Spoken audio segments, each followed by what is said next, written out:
Bueno, queridos maestros, a ustedes, mis maestros de su pizarreta, compañeros y quienes en la posteridad escuchen esta grabación, les comparto una situación que he experimentado, gracias a Dios, en mi rotación de mediano riesgo en el Hospital Elizalde, muy interesante. Seguimiento del niño de riesgo. Su objetivo de esta presentación es presentar un paciente enfocándonos en el escenario del paciente encefalopático crónico no evolutivo, repasar los seguimientos de un paciente con neurológico crónico, verificar si efectivamente este paciente está recibiendo los seguimientos adecuados y por último definir si esto es efectivamente una parálisis cerebral y si no, por qué se seguiría con la clasificación famosa del Gross Motor Classification Functional, etc. Esto tiene una hoja de ruta muy sencilla, vamos a presentar el caso clínico, vamos a ir coordinando los seguimientos, qué es lo que debería tener, qué es lo que se hizo y qué es lo que no hicimos en ese consultorio, como a modo de autorreflexión, por eso lo presenté ahí para ver qué mejorar para las próximas veces, y verificación de seguimientos por aspecto. El caso clínico se presenta un masculino de 8 años y 2 meses, diagnóstico de ECNE aparentemente, con un Gross Motor 3, una cuadriparesia espástica, un retraso global del desarrollo, es un síndrome isquémico en estudio, está con signo de pregunta porque el síndrome aparentemente se llama KBG, epilepsia, microcefalia, una CIEA, una CIB en ductus corregido, una endotropía y nistagmus. Estaba en tratamiento por su encefalopatía, generalmente las cuadriparéticos espásticos tienen una alta asociación con epilepsias. Este chico tenía una epilepsia electroencefalográfica certificada y estaba en tratamiento con ácido valproico a 23 miligramos por kilo por día. Como antecedente, fue un Gesta 3 para 3, un embarazo controlado, término, cesárea, peso adecuado para la gestacional, tuvo un polidramnios, la madre L, la madre tuvo una BDRL positiva en el último trimestre, el niño fue, de todas maneras, por más que haya hecho tratamiento, hizo un tratamiento subóptimo y por eso es que el niño quedó internado en la NEO para tratamiento endovenoso 10 días con PEN. A los 20 días de vida realizan cirugía cardiocorrectiva. Bueno, ahí está el detalle de la cirugía, no intenta entrar tanto en profundidad en la cirugía misma, porque no vamos para eso. Y en ese contexto, en el postquirúrgico, la rehabilitación cardiovascular requirió ARM por 4 días. En las ecografías cerebrales se mostraban imágenes ecogénicas, una imagen ecogénica de 6 por 7 milímetros en el sector posterior del tálamo, sospechando secuela de isquemia por cirugía aparentemente. Dinámica familiar. Ítem hiper importante los chicos de riesgo. En seguimiento en general, un chico integral, pero en el de riesgo mucho más. Viven con la madre, Petrona, 35 años, VIH positivo, reinició tratamiento en agosto del 2023, refiere buena adherencia, realiza controles en el Hospital Balestrini. Último control de laboratorio en junio, refiere normal, próximo control en febrero de 2024, es costurera, trabaja 2 veces por semana, refiere que lo lleva al niño con ella al trabajo. Está en trámites por pensión, por discapacidad de su hijo, pues el nombre del nene, perdón, y la suya. Recibe la asignación universal por hijo, obviamente tiene necesidades básicas insatisfechas, es hiper sensible esta familia, esta madre. Refiere que en ocasiones no tienen plata, recibe comida del comedor del colegio, viven en Villa Celina en un ambiente con baño compartido. Hábitos del niño. Alimentación, 4 comidas, no se ahoga, no tose, o sea, no tiene comorbilidad de la deglución acompañante. La madre lo asiste para comer con cubiertos. Baño diario, catarsis conservada, catarsis por medio, Bristol 4, sueño, duerme desde las 22 horas hasta las 10 de la mañana, duerme en algunas ocasiones siesta, pantallas, refiere todo el día. En cuanto a la escolaridad, asiste a la 504, que es una escuela especial ahí en Villa Celina, ingresa a las 15 horas hasta las 16:15, solo un ratito para su rehabilitación motor, cognitiva, etc. En cuanto al neurodesarrollo, camina, no habla, realiza actividades con ayuda, responde al llamado, come con la mano. Chico de 8 años, 2 meses. O sea, tiene un claro... Bueno, sí, bueno, pero camina. Sí, bueno, sí, es autosuficiente en algunas cosas, pero tiene un retraso marcadísimo en el desarrollo. En cuanto a la antropometría, el paciente pesaba, bueno, con unos percentilos como corresponden, ¿sí? Todo de acuerdo a los percentilos adecuados para el Gross Motor 3, que es la clasificación aparente de su ECNE. O sea, no son las tablas normales. Bueno, estaba en seguimiento por genética, donde ahí se había pesquisado la posibilidad de que sea un KBG, y estaba con neuro, con lo que habíamos mencionado previamente, que tenía pendiente hacerse un electroencefalograma control y con socio valpródico, etc. Cardio, sí, tenía un riesgo necesariamente leve con respecto al último ecocardio, oftalmo por sonotropía y nistagmus, otorrino, servicio social por su situación social, obviamente, estaba haciendo terapia kinésica, que en el contexto del verano un poco se fue ampliando, digamos, los intervalos interterapia porque la cuestión venía un poco jodida por el tema de las vacaciones. Nunca realizó control en cuanto a neuroortopedia, que eso es un problema sobre todo para los chicos que tienen una cuadriparesia espástica. Hacía foniatría en esa escuela especial, la 504, y tenía su seguimiento por odonto, que también eso es otra situación muy importante, los chicos que por lo menos logran una alimentación propia con una parálisis cerebral. Acá tenemos la clasificación de neuromotor. Este chico es un nivel 3, ¿sí? Camina con bastón o muleta, silla, ruedas, larga distancia, incluso manejadas por ellos mismos. Este caminaba solo, por eso es que se lo condecora en este nivel de clasificación.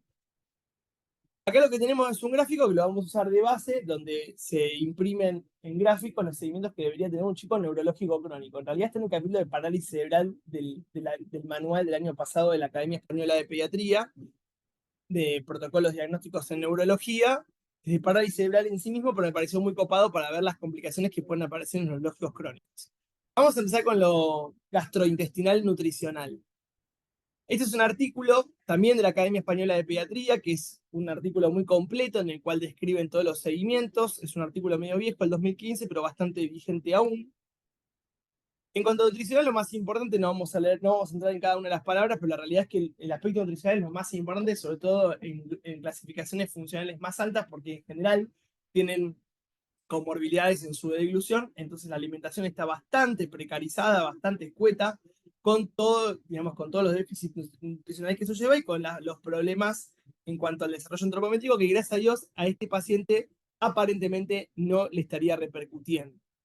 Este es otro artículo que es del portal Frontiers, donde también es un poco más actualizado, es del 2021 o 2022, donde también, así como en este artículo del 2015, van definiendo por aspectos las cuestiones que uno tiene que mirar en los pacientes neurológicos crónicos. Con respecto a lo nutricional, acá trae que una de las complicaciones más importantes de esta población es la disfagia, que eso incluye ¿sí?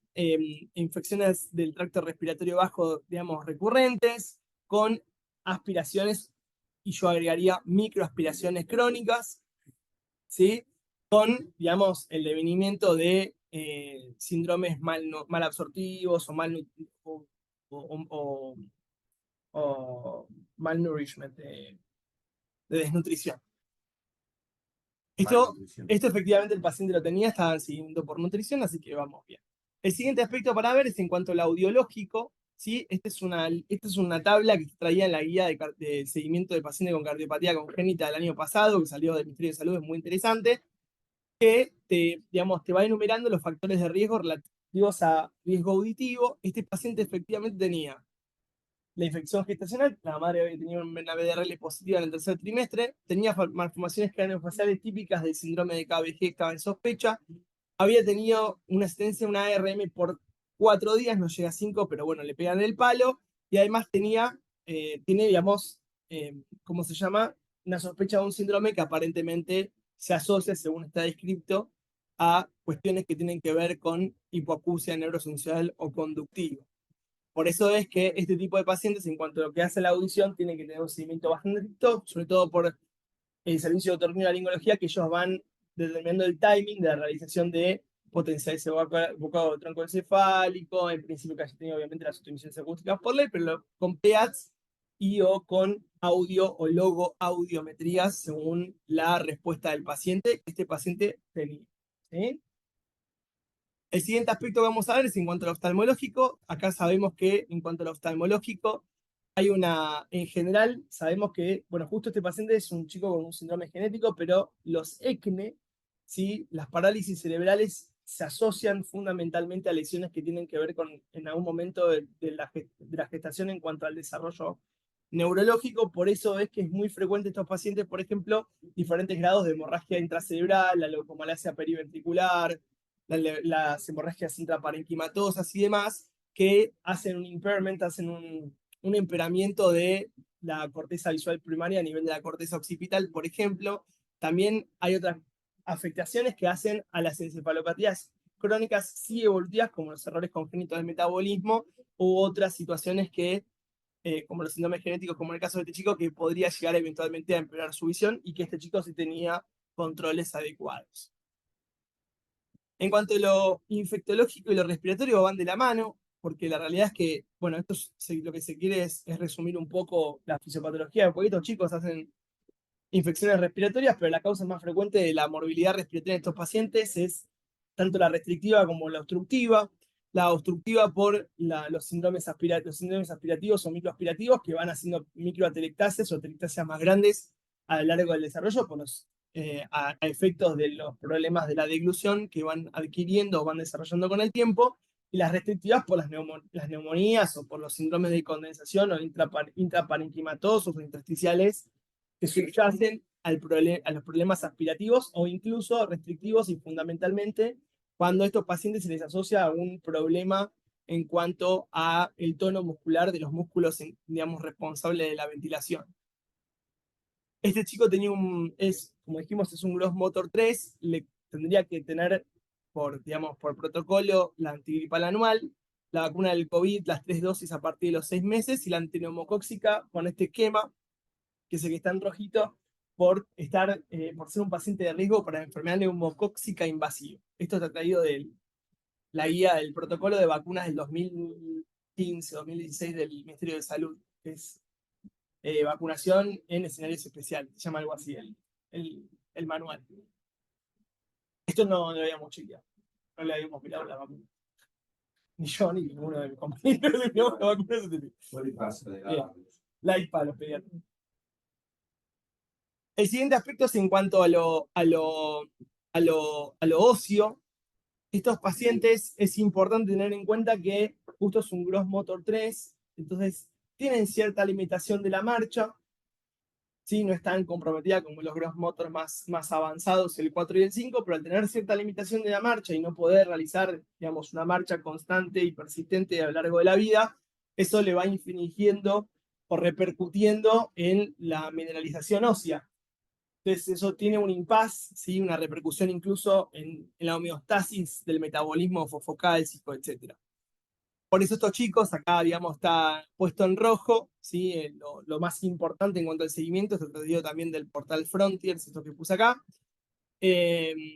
Bueno, tienen una insuficiente mineralización del hueso. Esto también repercute en el peso de la masa ósea de los pacientes. Hay una pandemia en cuanto a hipoexposición a los rayos ultravioletas por parte de toda la población de este universo creado por nuestro, etcétera, ¿sí? Que eso repercute obviamente en la generación de vitamina D activa para la reabsorción de calcio y la de para el metabolismo del calcio y el fósforo. Y esta situación ósea se ve, digamos, acelerada o desacelerada, dependiendo del curso de la evolución de los pacientes, repercutiendo en el desarrollo puberal, o el desarrollo puberal, perdón. El desarrollo puberal tiene una repercusión también en la aceleración o la desaceleración en cuanto a la mineralización ósea por toda la cuestión hormonal relativa a la pubertad. Esto tampoco lo habíamos mirado en este paciente. En cuanto a la discapacidad, una de las cuestiones que nosotros tenemos que mirar, ¿sí? Lo que se intenta con las terapias de rehabilitación en estos pacientes es que logren, o sea, una vez que, digamos, se los clasifica con el Gross Motor, mínimo que se mantengan. Mínimo, porque obviamente sos Gross Motor 3 hoy, pero mañana podés ir avanzando. Pues la realidad es que por las hipertonías características de estos pacientes, que los caracteriza, a la redundancia, van empeorando el desempeño articular, el desempeño en los movimientos, y cada vez, a medida que va pasando el tiempo, van requiriendo dispositivos de mayor complejidad para hacer tareas que quizás eran más autosuficientes en un inicio de la clasificación. Por eso es Por ejemplo, la escoliosis se presenta en los pacientes con parálisis cerebral en un 20 o 25%, ¿sí? Incluso esto es en pacientes con ¿cómo se llama? El hecho de quizás es más frecuente en los gross motor 4 y 5, pero en los 3 o menos que tengan una epilepsia asociada, tienen escoliosis e incluso tienen una limitación en la extensión de la rodilla. Y después también está la subluxación o la dislocación de la cadera, que también se presenta en el 15 a 20% de los pacientes, que en el caso de nuestro paciente, que es un gross motor 3, le correspondería una prevalencia aparentemente mayor al 30%. Acá está lo que se mide, que es... La escoliosis que dice ahí, el 20-25%, me parece. Todos escoliosis. Sí, claro. Sí, puede ser que se hayan quedado medio cortos, pero bueno, habría que ver de qué estadística se. Este es el Hip Migration Index, que calculo que debe ser lo mismo que nosotros miramos cuando le mandamos la placa a los traumatólogos por el screening de displasia de cadera. Debe ser, esto es lo que miran ellos, lo que deben mirar los neuroortopedistas cuando ven estos pacientes. Creo que es calculo, pero bueno, ahí está traído, descrito en otro artículo. Esto tampoco lo habíamos mirado en el paciente, por supuesto, somos unos genios bárbaros. Después, en cuanto a neurológico, también, bueno, esto está muy, muy ampliado y muy lindo en ese artículo del 2015, es un poco viejo, pero la verdad que estaba muy interesante, que es básicamente todo lo que estábamos viendo. O sea, el paciente tiene que tener un seguimiento por neurología todos los años, con una constancia que obviamente con un timing que determina el neurólogo, el electroencefalograma anual, ¿sí? Porque la realidad es que uno hasta determinado momento de la vida no sabe si efectivamente lo que tiene es un paciente con una encefalopatía progresiva o no. Porque a veces hacer diagnóstico de parálisis cerebral es bastante difícil. De hecho, por definición, si mal no recuerdo, el diagnóstico de parálisis cerebral se lo espera hasta entre los 3 y los 4 años. Porque hay situaciones motoras que son difíciles a veces de adjudicar a el diagnóstico de parálisis cerebral, sobre todo cuando los pacientes vienen con normoneuroimágenes. Otros aspectos importantes en este tipo de pacientes neurológicos crónicos, desde el punto de vista endocrinológico, este paciente no tiene signos compatibles con adrenarca o pubertad precoz, que aparentemente es una presentación posible. Y aparte tenía 8 años, así que para hablar de pubertad tardía no aplicaría. Desde lo hematológico, el chico podría haber tenido tranquilamente anemias por los déficits nutricionales adquiridos, por la malnutrición característica de estos pacientes neurológicos crónicos, que aparentemente no era el caso del paciente, incluso coagulopatías por el déficit de vitamina K, no por inversión del intrón número 22. Sobre todo. Ya estuvimos leyendo. Estaba ahí. Ahí terminó todo. Esta es la bibliografía de donde realicé la presentación. Y este es un checklist. Muy bueno.